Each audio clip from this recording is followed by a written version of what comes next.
যারা এই দেশের স্বাধীনতা সার্বভৌমত্বের জন্য যারা বিরোধিতা করেছে, যারা এই দেশের জন্মই দেখতে চায়নি, তারাও কিন্তু 32% ভোট পেয়ে গিয়েছে।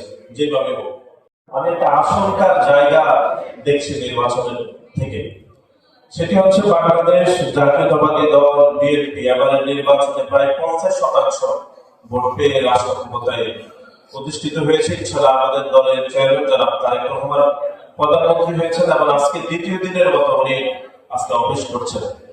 এবং একই সাথে যেটি আশঙ্কার কারণ সেটি হচ্ছে যারা বাংলাদেশের জন্মের বিরোধিতা করেছিল, যারা বাংলাদেশের স্বাধীনতাকে কখনো স্বীকার করেনি 50 বছরে, এবং এবারের যে শহীদ বুদ্ধিজীবী দিবস এবং বিজয় দিবসে যারা স্বাধীনতাকে কটাক্ষ করেছে। আপনাদের মনে রয়েছে চট্টগ্রাম বিশ্ববিদ্যালয়ের উপাচার্য যিনি জামাত ইসলামের একজন ছাত্রজীবনে যিনি শিবিরের ক্যাডার ছিলেন এবং এখন কর্মজীবনে চট্টগ্রাম বিশ্ববিদ্যালয়ের উপাচার্য হিসেবে দায়িত্ব পালন করছেন, তিনি শহীদ বুদ্ধিজীবী দিবস উপলক্ষে মুক্তিযোদ্ধা এবং বুদ্ধিজীবীদেরকে তিনি কটূক্তি করেছেন।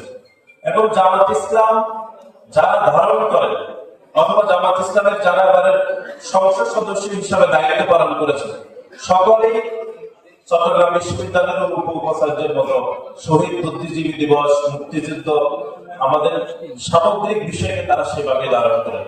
তারাও আবার নির্বাচনে 32% ভোট পেয়েছে। সুতরাং আশঙ্কার জায়গা হচ্ছে যে আমরা হয়তো ব্যাপক সংখ্যাগরিষ্ঠতা নিয়ে সরকার গঠন করেছি, কিন্তু একই সাথে এটিও আমাদেরকে অত্যন্ত গুরুত্ব সহকারে ভবিষ্যতের জন্য অনুধাবন করতে হবে যে যারা এই দেশের স্বাধীনতা সার্বভৌমত্বের জন্য যারা বিরোধিতা করেছে, যারা এই দেশের জন্মই দেখতে চায়নি, তারাও কিন্তু 32% ভোট পেয়ে গিয়েছে। যেভাবে হোক, সুতরাং আগামীতে বাংলাদেশি জাতীয়তাবাদকে আরো প্রসারিত করতে হলে বাংলাদেশ জাতীয়তাবাদী ছাত্র দলের ঐক্যবদ্ধ প্রয়াসের কোনো বিকল্প নেই।